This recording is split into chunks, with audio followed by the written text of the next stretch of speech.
Look at that sky. Look at that water. Wow, look at his face again. Ooh-wee. Anyways, it's your boy. You already know. It's your regularly scheduled programming. Anyways, ain't no one here. It's a Sunday, ain't no one here. Very nice, very nice. I mean, it is like a holiday weekend, Thanksgiving weekend, and kind of rainy. But hey, I don't care. I'll put my podcast audiobook and stuff in and just get a move on. Yeah. Supposed to start this on job orientation Thursday. I just want to have enough to pay my taxes, and then I want enough to like save up because I need like 4 or 5 grand for a good car, and then another 4 or 5 grand because I'm gonna move from Pennsylvania to another state. Da-da-da-da. It's Nashville. I'm going to Nashville.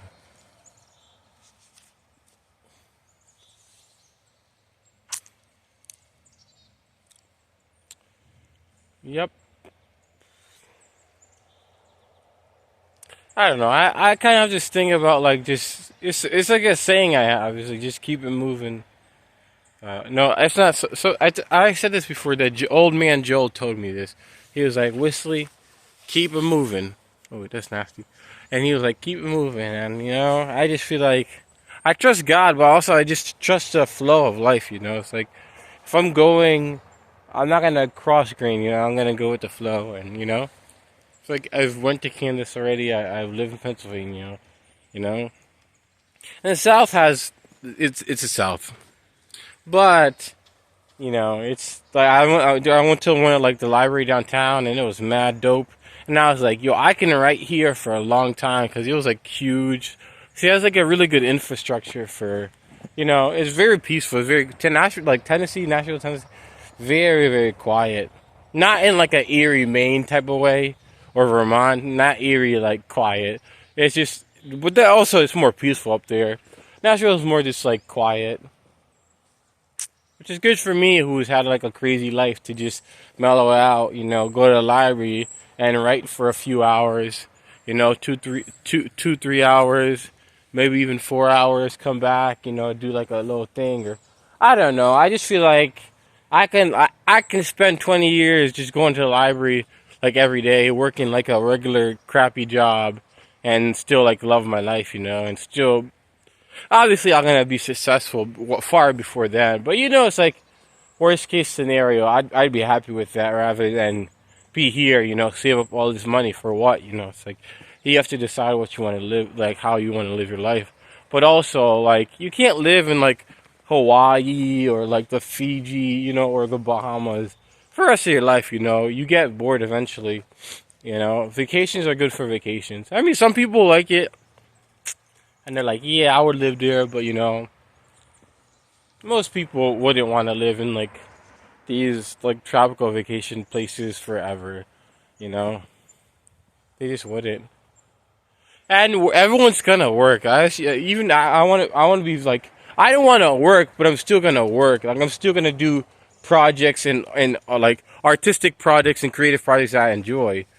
But it's still work, but for me, it's like a passion project, which is like, it's something that's effortless, that I don't consider work because, it's not something that requires me to turn gears, it's something that comes out from me, and it doesn't strain my body, and it exercises my mind and my spirit and my soul, and I got that joy down in my heart. Anyways, life coachy stuff. Dang, I didn't even know that was 4 minutes. Haven't been recording these joints. But I've been watching a ton of movies. Man, ain't no one here. I've been on this rock for a whole 5 minutes, 4 minutes, 30 seconds. Ain't no one walking by so I can move somewhere else.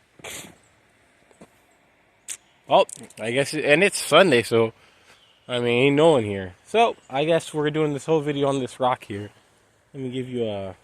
I don't want to get down from it, but here's a play of this here rock, where I'm going to be recording this here video. And then my crappy cheap shoes. Black shoes are only for like criminals. I don't know. Especially them black Air Forces. But anyways, man, I'm fine stuff. Anyways. Yeah, but like love and be happy and be doing your own thing. Should I make this a vlog video and not a regular video? No. Alright, I'm doing Looper, Emily Blunt, Bruce Willis. The best badass Bruce Willis I've seen ever. He goes up there with Equalizer and John Wick. Although, if there was a fight of the best assassins, with no superpowers, just regular assassins. Obviously, it's Denzel's, whatever his name is, the guy from Equalizer. He kills you in 2 seconds, and he's gonna warn you. I don't care if it's a battle royale of assassins. Everybody dies. Be like, oh, what about John Wick? Boy dead. Equalizer's gonna be like, bro. He's gonna be like, bruh, oh no, don't hit me. And Denzel's gonna be like, no, I'm gonna tell you. I can't do a Denzel. He's gonna be like, I'm gonna tell you. You got 4 seconds, brother. You got 4 seconds, brother, before I will wipe you off the face of this earth. You said, and he's gonna go ahead and click his clock. He's like, you're dead now, boy. Well, he's not gonna say boy, but he's like, you're dead now. Yeah, I told you. I'm dead. So anyways, so, boys cleaning house, easy. But Bruce Willis, man, he was so kick butt in this movie. Wow. Anyways, I thought about it, because I said Fast and Furious, the new Fast and Furious was in like second for all time, but I'm throwing back down. The hypeness wore off. I definitely gonna put Casablanca, Tenet, Terminator 2, Return to Me, Fast 5, then I don't know. The rest of the list, I feel like it's kind of, there's so many good, but Vision Quest has to go in there because that movie was firebomb. Also kind of a romance. And then I think The Town deserves a spot in my top 10. I feel like probably a bunch of some Hunger Games, whatever Hunger Games you want to put, they're all great. I'll probably just put Hunger Games 1, Hunger Games 2. And Harry Potter, like I feel Hunger Games and Harry Potter gotta be in. I'm just gonna say franchise, but Harry Potter over Hunger Games, but you know Jennifer Lawrence is bad. Anyways, I'm still doing a review, and 7 minutes in, I haven't even talking about the movie. But anyway, Emily Blunt, Emily Blunt's very attractive, and it's like like. I don't know. She's attractive.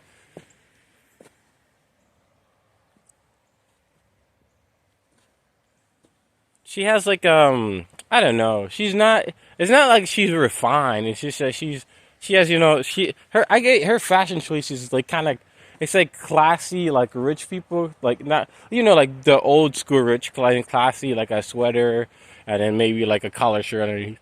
I don't know. She's good. She good.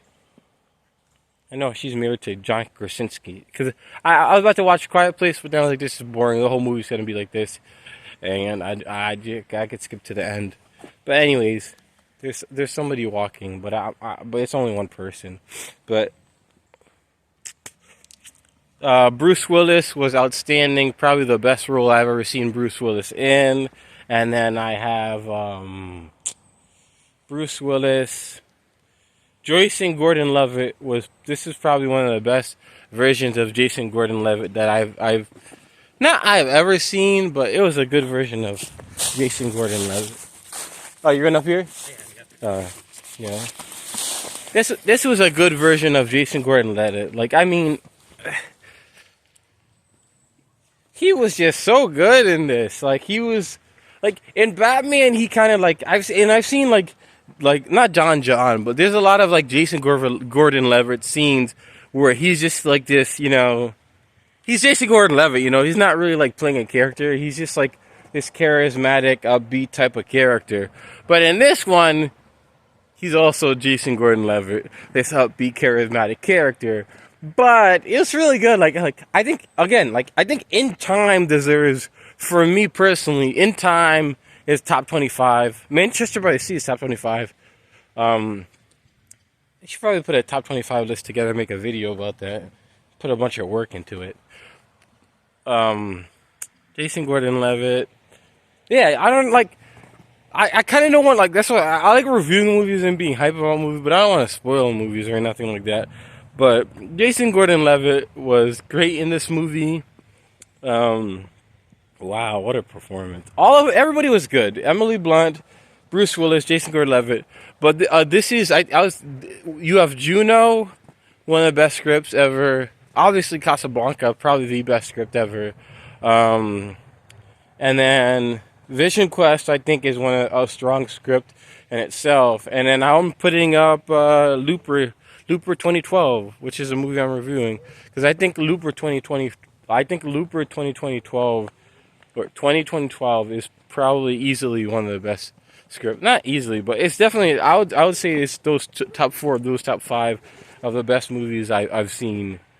Easily, hands down. Well, not easily, yeah, but definitely some of the best scripts ever, because of just how strong they are. And I don't know, it's all put together really, like, magical, like, so there's no, like, question of, like, this scene or another scene or something like that. It's all like everything goes together pretty well.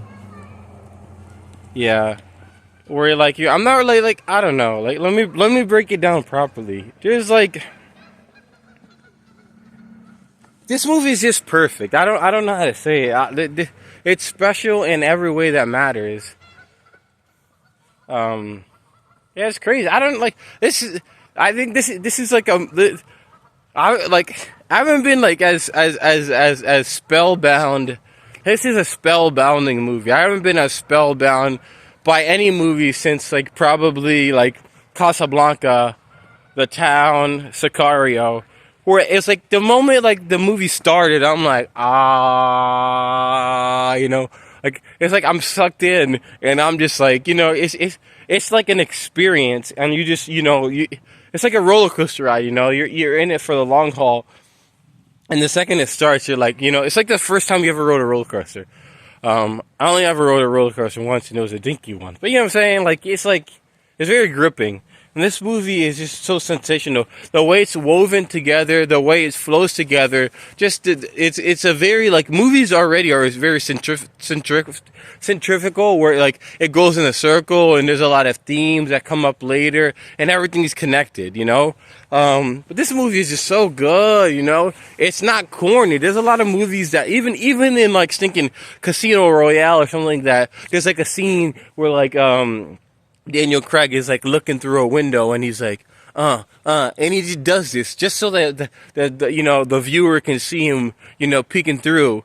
And then after he does this for about, like, 5 seconds, you know, then they start shooting at him, and then, you know, it's like, so there's presentation aspects that are in this movie, but it's like, it's perfect. That's why this movie is so special. It's everything, it works. Like, this movie is like an inch by inch, like, it's like a Lego, like, you build like a Lego thing, and you can see all the different Legos. Like, if you build like a Lego, you know, supercar, like a Lego Maserati or Range Rover, just all out of Legos, and you see all the little bitty Legos. But you just see that throughout this whole movie, just all the little details and the words, and like, it's very rare for a movie to have a script match the visuals, like, beat for beat for beat throughout the entire movie and actually work.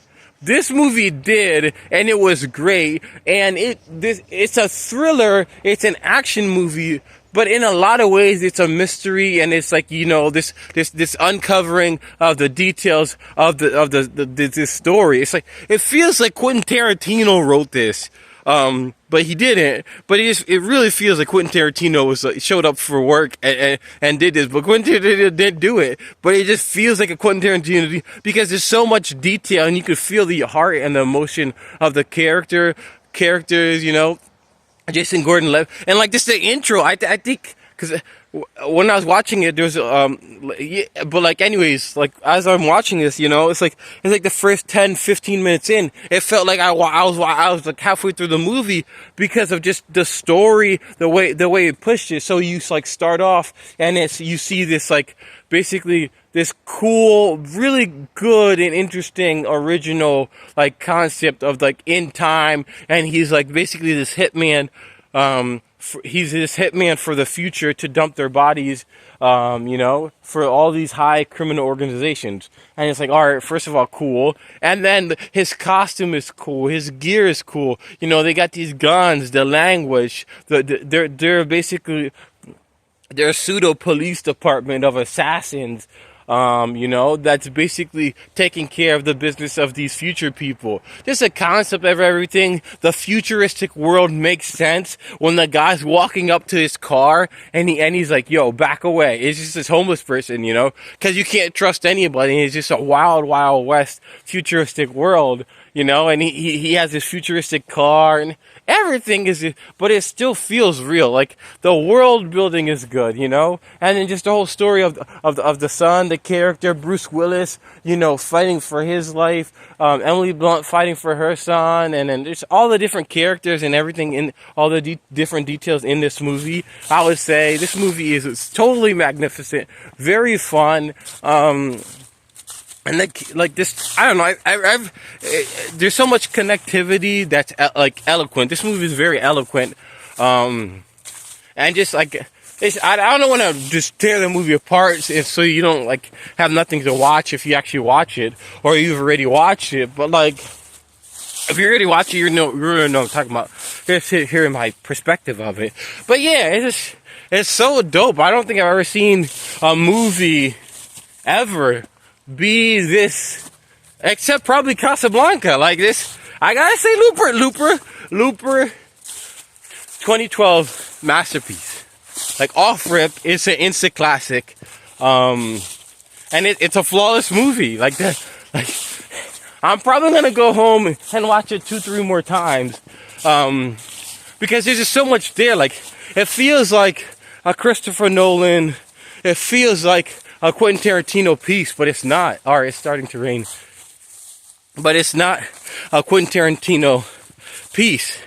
It's a movie where you have Jason Gordon-Levitt, where you have Emily Blunt, and then you have Bruce Willis. And Bruce Willis is like this badass character from the future, and it's so cool to be able to witness like Jason Gordon-Levitt and then his future self, who's Bruce Willis, and like they're so different people, and it's like this